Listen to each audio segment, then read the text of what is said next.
Welcome back, everyone. For today's video, we are going to be taking a look at the Freestyle Chess Grand Slam Tour being held here in Las Vegas, Nevada. Now, I lost very early on to Levon Aronian, and so I'm not in the contention for first or second place, but I still have a chance potentially to finish in third place and win the lower bracket. Now, obviously, I have to win a lot of matches, and we're going to pick it up with the first match of the day against Wesley, my compatriot from the United States of America. Now, in this set of matches, we're playing 10 plus 10, not 30 minutes with a 30-second increment. For whatever reason, I go from playing the slower control to now having to speed up and play quicker. So, 2-game match, 10 minutes plus 10-second increment. Now, in the first game of the match, I had the black pieces against Wesley. It was a very topsy-turvy game. It was a game where I was probably winning for most of it, got low on time, and Wesley actually missed an opportunity towards the end to win, but nonetheless, it ended peacefully with a draw. So, first game's a draw. We're going to pick it up with the second game. I have the white pieces. If it's a draw, we go further to blitz tiebreaks. If I win, I'm through to the next round. And of course, if I lose, I am eliminated from the tournament. So, second game of the match, I'm playing with the white piece against Wesley, and I start out with this move e4.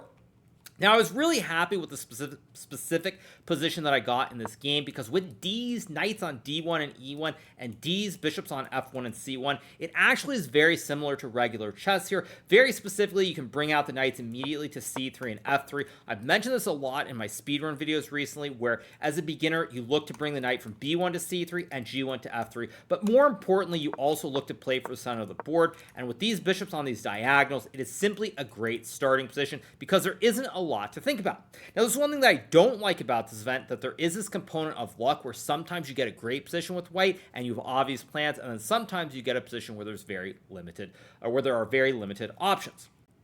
So I play e4 on move number 1, we get the move c5, and now I play the move knight to f3. Now this, of course, is the classic Siciliano opening, except, of course, because we're playing chess 960 and not actually regular chess, the pieces aren't on the regular squares. So effectively, the knights and the queen and the king are the only pieces that are changed here, but nonetheless, Sicilian makes a lot of sense here, because when I bring out the knight, I play for c3, trying to build the classic big white center, and now Wesley plays the move e5. Now, what's really funny about this position is that e5 is actually a big mistake here already. Computer wants to move knight to e5 here, and after bishop to e2, takes, and the move g6, black aims to fianchetto the bishop to counteract the big white center down the road. Now, knight e5, very unlikely move. I don't really expect the human to play it, especially in a game with 10 minutes and 10-second increment. So Wesley goes for the move e5, trying to stop me from going d4. But now I can play the move pawn to a4 here, and my idea is very simple.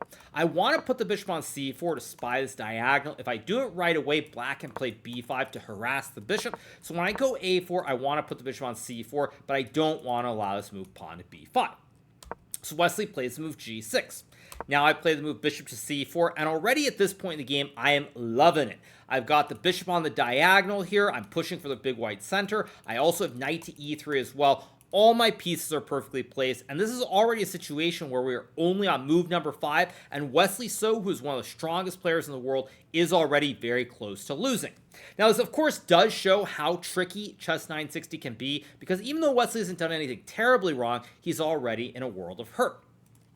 So Wesley plays the move bishop to g7 here, and now I play the move pawn to d3. After I play the move pawn to d3, in this position, we get the move knight to d6. Now, Wesley, of course, is trying to pressure this bishop on this long diagonal. This bishop on c4 is already a big problem to deal with. Black can try to play a move like d6, but frankly here, I have ideas like knight to g5, castles, and then even queen to a2 here with ideas like knight, queen c7 and knight e3 here. And look at D's knights, the queen and the bishop on the diagonal. I even have ideas like h4 and h5 down the road. And even if a computer says it's okay for black, it's very, very hard to play, especially with the limited time constraints. So Wesley goes knight to d6, and now I drop the juicer back to a2 here. I keep this bishop on the long diagonal, and there are already a lot of shades of regular chess. Now, I can't set up a regular board here, but you will see a lot of openings like the Ruy Lopez, also known as the Spanish, or the Gucci piano, also known as the Italian, where you get these pawns on c3, d3, and e4, and you can potentially put a bishop on a2. It's also very common to have a bishop on c2 with this structure as well. But at any rate, I'm loving the position here. I've got the diagonal. I'm bringing the knight into the center of the board, and it's already very hard for black to play. Additionally, with Wesley putting the knight on d6 here, you now cannot contest this diagonal. Really, the chance here that black is hoping for is to get get this bishop to try and offset the power of the diagonal. But with the knight on d6, now black cannot get this bishop to e6 because the pawn cannot move forward, meaning that this bishop has an unobstructed view of the pawn and the king. So Wesley goes a6. Now I play the move knight to e3 here. Wesley plays b5. And here I play the move knight to d5, jumping forward with the horse. I've got this great bastion because black has pushed these pawns forward here. If black could put a pawn back on this square to attack the knight, for example, it'd be good, or the pawn back. But with both these pawns being pushed forward, black has created the hole, the Swiss cheese. I've got the bastion for the knight. And already here, black is effectively lost, as you guys can tell from the evaluation bar. So Wesley goes c4 here. Now when Wesley plays c4, he's desperately trying to close this diagonal for the bishop, but this move just loses on the spot. Wesley probably should have played the move b4, hoping that if I move my bishop to e3, there's this move b3, trapping the bishop on a2. But if Wesley had played b4, I was simply going to play queen c2, stopping the pawn thrust to b3. And again, it's just awful. Computer wants knight to e8 here, but after a move like h4, starting to push the h pawn up the board, let's say h6 here, I can even play a move like bishop to e3 here, pressuring the pawn. I can go d4, and black has all these horrible pieces that are simply underdeveloped. So Wesley goes c4 here, trying to close the diagonal, but now I go bishop to e3 here, creating a really nasty threat. If black plays a move like castles, I can go knight to b6 here, forking the bishop, the rook, and the pawn. If Wesley plays rook a7, there are many ways to win here, but cleanest is to trade the pawns, take this bishop on c8, and then take this rook on a7 here, and I'm simply up a rook for a pony, and in the long run, I should win the game. So already after bishop e3, Wesley can pretty much resign. Wesley decides to play the move pawn takes pawn. This now reopens the diagonal for the bishop. I take the pawn, and now Wesley plays the move knight to c4. Now here, Wesley's struggling. He's starting to get a little bit low on time. He just wants to clarify the position immediately, and he hopes that something will work. But after the move knight c4, this simply is not good enough. Now, what the computer wants is for Wesley to castle the king here, but after this move, bishop c5, you'll notice both of these bishops on both diagonals are so powerful here, and black has nothing better than to sack the rook with knight to e8, but after bishop takes, rook takes, and h4 once again, there's so many threats towards this king. This bishop on a2 is incredible, and it's all but hopeless. So Wesley goes knight c4. I take the knight, he takes my bishop, and now I take the pawn on c4. Temporarily here, I'm up a pawn. If Wesley were to castle, which is probably the best move here, I can simply play a move like pawn to b4. I'm up a pawn on the queen's side. I've got this great knight, which is bastioned on d5. I'm going to castle my king on the next turn, and it's going to be very simple. So Wesley plays the move queen takes b2, but this move loses instantly because now I can play the very cool move, castling my king to the king's side, and out of nowhere, black still has not castled the king, and the b file is open for the rooks to attack the queen. Now, Wesley spent a lot of time here before castling. Also could have resigned. Probably the best try left is to play a move like rook to b8, stopping rook to b1 here. But after knight to d2, black drops the queen back. I have rook fb1, and after queen to 8, I have this really nasty move, knight to c7, attacking the queen. After the trade of the rooks, it's spaghetti-o time. Both the squares on the b file are covered here by the tower. If you go to a7, the bishop captures the queen. So queen is simply trapped in the corner here. Queen has no squares available, and the game ends immediately. Wesley decides to castle here. I play rook fb1, queen c2, and now I have the nice retreating move with the horse, knight to e1. Queen has no squares available. The queen is going to get captured no matter where it goes. Wesley plays the move knight to a5, and after queen to b4, Wesley so resigns because the only way to avoid losing the queen immediately is to play queen to e2. I take the horse. I have an extra piece in this position.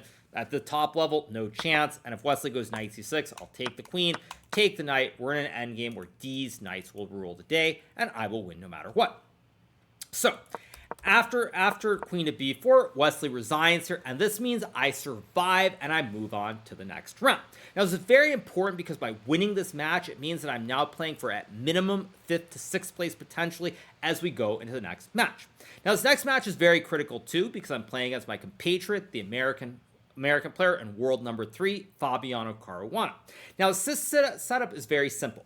If I beat Fabiano, I'm going to be playing for 3rd or 4th place tomorrow, the absolute maximum I can get. If I lose, I play for 5th or 6th place. There's still a lot on the line from a financial perspective. Now, this game that we're going to look at is a little bit deeper in the match. So I'm going to give you guys a little bit of a general information here because I can't simply recap every single game. So we started out playing 10 minutes plus 10-second increment. Now, in both the first and the second game against Fabiano, I was in a lot of trouble. In both games out of the opening, I was close to losing, if not lost, and in both cases, I ultimately would swindle Fabiano when we got very low on time to have a couple of miracle draws.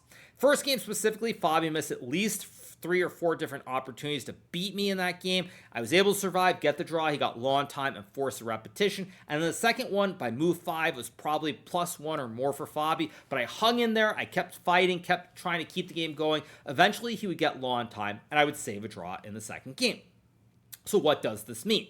This means that after Fabiano and I drew both of our 10-minute games, we now move to a tiebreaker of blitz with 5 seconds, or 5 minutes, I should say, plus 2-second increment for the whole game. Obviously, we're playing a 5-second game. That would be insane, but maybe it would also be very entertaining for the fans.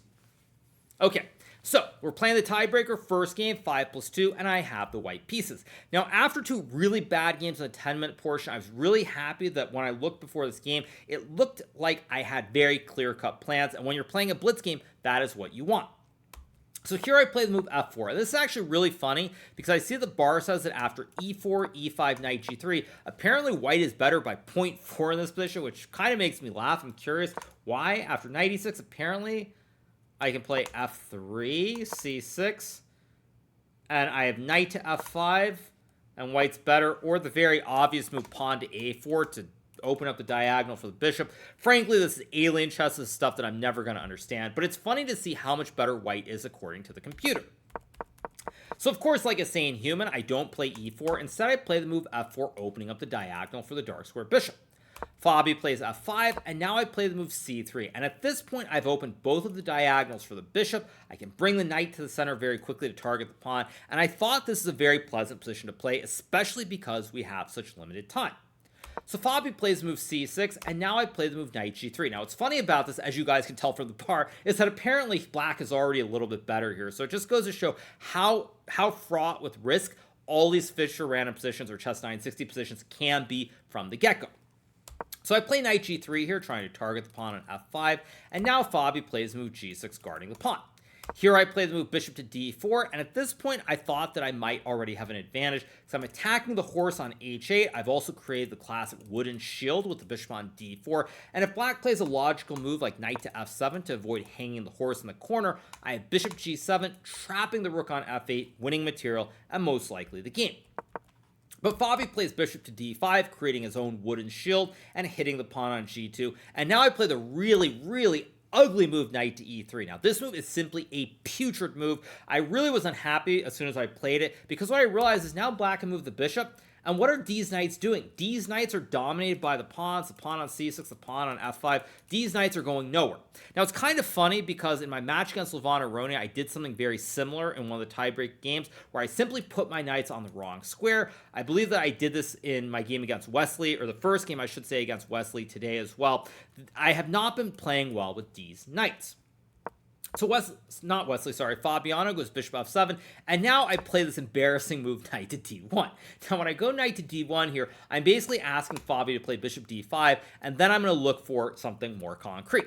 But Fabi correctly does not play bishop to d5. Instead, he goes knight to e6, pressuring the bishop and the pawn. I drop the bishop back to e3, and now we get the very aggressive move g5. Now, this move I thought at the time was a little bit of a mistake here. I felt that if Fabi played a move like bishop c7, for example, intending to simply castle the king, I thought black should be fine. I have this very ugly bishop on e3 that's stuck guarding the pawn. This also means I can't really push and build a big white center here because this bishop is glued to the square. But Fabi, true to form, tries to be active here, and I was very happy when he played this move because now, since we're playing a blitz game, I can go a tempo, play a lot of quick moves, and not have to think. So I take the pawn. Of course, I don't grab the pawn on g5 because after f4, the bishop and the knight simply get forked here. Black's bishop and knight guard the pawn, and the bishop or the knight, one of the two, is going to fall. So I play knight f5. Fabi takes, I go bishop g1, and now we get the move bishop g6, and here I play the move pawn to e4, reinforcing the knight on f5. Now, the thing that I was really happy with here is, as you can tell from the time situation, I'm up a minute on the clock, my moves are very quick, and everything is kind of flowing. If black takes on e3, now these knights are suddenly very good on e3 and f5 as the knights guard each other, and the knight on f5 targets the pawn on e7. So suddenly, I'm doing very well. So Fabi goes knight f7, and now I play the move bishop c2, we get knight g5, and here I play the move pawn to g4, trying to reinforce this temporary bastion on f5. Now this position, Fabiano took the pawn on g3, and I was actually very happy when he did this here, because I sensed that when I played g4, he might have this move pawn to h5, attacking the pawn on g4, and after h4 and knight h3, suddenly I'm not sure if I'm even okay here, because if I go g5, black can take, play bishop c7 and castles, and in the long run, black has a passed pawn here. Black can also try to play d5 to undermine this horse on f5, and I thought I could end up in some trouble. So Fabi goes for the classic glitch move, also known as end peasant. Pawn takes pawn, and after takes, now my knight is free to jump to e3, reinforcing the knight on f5. And at this point already, when I'm considering the time situation, I thought I was going to have very, very good chance to win the game. So Fabi goes rook f7, I play knight to e3, logically the knights connect, we get queen f8, and now I play the move knight to g4. Now this shows how easily these knights can be activated, because back here, if black doesn't play en passant, this knight has only the f2 square to go to. Let's just say you get the knight to f2, and black castles. The knight is just not a very good piece on f2, but after end peasant takes and knight e3, now these knights are good, I go knight g4, and suddenly I'm jumping all over the place with the knights. So Fabi plays move queen to e8 here. If he gets sloppy and plays move like bishop c7, it's already GG, why not? Because I have knight to h6 attacking the rook, and if black plays a move like rook to f6, after e5, the rook is stuck here. If it takes, I take, and I'm guarding the knight, the bishop and the rook. If he goes back, I take the rook, and if he takes a pawn, I take the bishop. Either way, you're going to lose the rook or the bishop in this position, and you're going to resign very soon. So Fabi plays queen e8, now I play the move knight to h6, we get rook f8, and here I play the move bishop e3, trying to expose the horse on g5. Fabi plays knight to f7, and now I decide to play the move d4, building the classic big white center.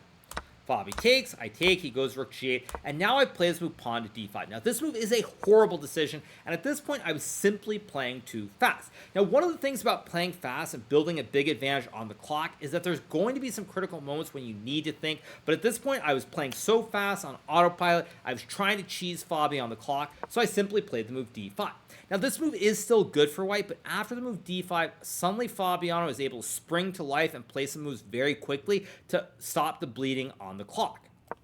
What I should have played here was the obvious move pawn to g4, reinforcing the bastion on f5 here. And after g4, apparently white is simply winning. So if black goes bishop c7, I can simply castle. And after black castles here, now I believe I can play the move d5 here. And after takes in this position, there's all kinds of pressure. After takes, bishop f5, knight c5, I can simply go g5 here. And these bishops are super, super active for me. And I'm going to win the game.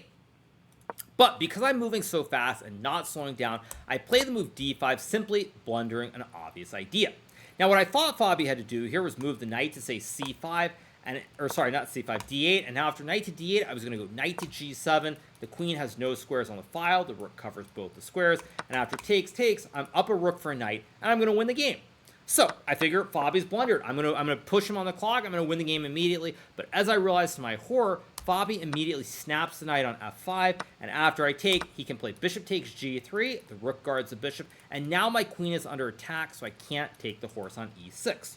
So I go queen e2, knight c7. I take, Fabi takes, and now I play the move bishop b3. Now what's funny about this position is that I have 2 minutes to Fabi's 20 seconds, but the thing is, I think I've blundered here. I think I've made a mistake, so I've allowed bishop takes g3, and I start to lose the thread after bishop b3 and the move knight d5. So I go c4, knight f6, and now I play the move bishop to e3. Now this is a sloppy move, which is lazy. At this point, you'll notice I have 1 minute and 46 seconds versus 14 seconds. This is where I need to really push Fabi, and I just don't do it. I get lazy and play the move bishop e3 here, realizing that we're both low on time. It avoids losing the game, obviously, but now I'm simply trying to play a game of bullet chess, and I'm hoping that with the 2 Bs, I can eventually emerge victorious. What the computer wants is c5, and after knight to d5, apparently after check, king c7, and this very weird move, rook to f3, white is apparently winning. Because if black goes queen d7, I can play queen to e4, and apparently I'm castling next move, and these 2 bishops are simply too active. Honestly, this is very hard to play, because even a move like bishop to f4 looks scary. Actually, I guess it's a check on the king, but you're just worried about rook g1 and other ideas, and if I see it, I can do it, but if I don't see it, it's simply not possible to play. So I go bishop e3, basically saying I've got the two bishops, I have a 10-second advantage in the scramble, and I'm a better bullet player than Fabiano is. So Fabi goes rook g4, I castle, and now he decides to castle. This is a blunder, by the way. Probably he should have played a move like h5, or maybe like, I thought b6 was okay. Actually, b6 is a very solid move to fianchetto the king to b7, because after Fabi castles, now I can take the pawn on a7, and unlike the first American world champion, Bobby Fischer, this bishop is not getting trapped in the corner. If black could put the king on c7 and go b6, suddenly the bishop might be getting trapped here after king b7, like in the match between Fischer and Spassky. But here, black can't go b6 because I simply take the pawn. So the bishop is free to jump back into the fray. We get this move rook to e4 from Fabi. I go queen f3, bishop e5, and now I play the move pawn to c5, trying to open up all the diagonals for the bishops once again. Fabi plays rook d4, I check, king c7, I trade the rooks, I check, king b8, and now I play the move queen a3. Now what's really sad about this situation is that when Fabi played rook d4 here, I have 14 seconds versus 4 seconds, but the big problem is when I went queen a3, I thought the game was over. I thought I've won the game. There's no more work to do because I'm going to go queen a7, checkmating the king, say black plays h5, queen a7, king has no escape squares here, the bishop guards this square, this bishop guards the other square, and the king is dead. So I thought I'd win the game immediately, and this is a big problem psychologically, because when you think the game is over and your opponent then plays a move like knight d7, suddenly you have to mentally reset, and I wasn't able to do that. I make the check, he goes king c8, and suddenly after checking bishop b8, if I go bishop a7, the king can come forward, the knight covers some critical squares, and this is still winning for white, but with 14 seconds, it's very hard to not make a mistake and freeze. So in this position, what I should have done is I should have played the move rook to g1 here. Now the bishop and the rook combine to pretty much end the game immediately. This bishop is pinned, this knight is pinned. I have rook g8 next turn to win the queen, and at this point, black can resign. But I panic here, I play the move queen to a3, and this is simply the bullet instinct kicking in where I don't see a way to win, so I have to just move fast and keep the game going. Fabi plays queen h5, and now I make a horrible blunder with the move queen to e3. Now this move loses on the spot. Apparently after queen to f3, white is still better due to the double pin with the bishops here. Or sorry, I should say the pin and the fact that the king can't move. But I'm just moving faster. So I go queen to e3, and here Fabiano misses his opportunity to win the game. It's 9 seconds versus 6, and Fabi plays move queen to g4, which effectively loses the game on the spot. Now what Fabi could have played is this crushing move bishop to f4, pinning the queen here on this diagonal with the rook supporting the bishop. And the reason this move wins the game is that if I take with the rook, there's queen to d1 checkmate, the rook and the queen guard each other. And if I play queen takes bishop, after takes, and queen g5, the rook is pinned here. I have no way to save this tower. And after queen takes rook, the queen and the knight are better than two bishops, and I lose the game. So Fabi could have played bishop to f4, but he plays queen g4, guarding the rook. Now I play the move king c2, and here we get queen g2, rook f2, queen g4, and now I play this move pawn to f6, which loses the game. Now what I should have played in this position, I think if I look at this as a human, is probably the move rook to d2 here, and the reason I mentioned this move, even if it's not the best move according to the computer, is that after rook d2 takes, I still have these two bishops here pinning the knight, and black has no way to attack. But I go f6 instead here, trying to open up the diagonal and skewer the queen here. And now Fabi plays queen g6. Now it's the second time where Fabiano could have won the game. He has queen to d1 check, king c3, and now there's a really nice move, bishop to e5. And the reason that this move wins the game here is that if I take the bishop, there's queen d3, checkmating the king. And in this position, I can't really move the king, which means that there are all kinds of fossils available on this diagonal. So sample line is, say I play a move like f7, for example. Now black can go rook to e4, checking the king. And actually here, I think I have to block, and after queen takes queen, I'm going to get mated in a few turns. If I can't take the bishop, there's just nothing left to do. If I take the knight, black takes back with the rook, checking the king. If I take with the queen here, it's simply checkmate after check, king b4, and now the move rook to d4, king a5, and queen b5. If I sack the queen, move the king, black takes the rook and wins as well. So Fabi again could have won with the move queen to d1, but instead he plays the move queen g6, and now after the move bishop to f5, the rook guards the bishop, the king is still stuck here, and with the queen and the active pawn, there are no longer any threats of checkmate. So Fabi goes rook c4, I play king to b3, now the rook and the queen are both under attack. Fabi plays queen g8, and after the move f7, Fabiano Caruana resigns in this position because the rook and the queen no longer guard each other. And if you take the pawn, I play bishop takes knight, checking the king. And after king takes bishop, I take the queen, the Botez gambit here, and I win the game in a few moves.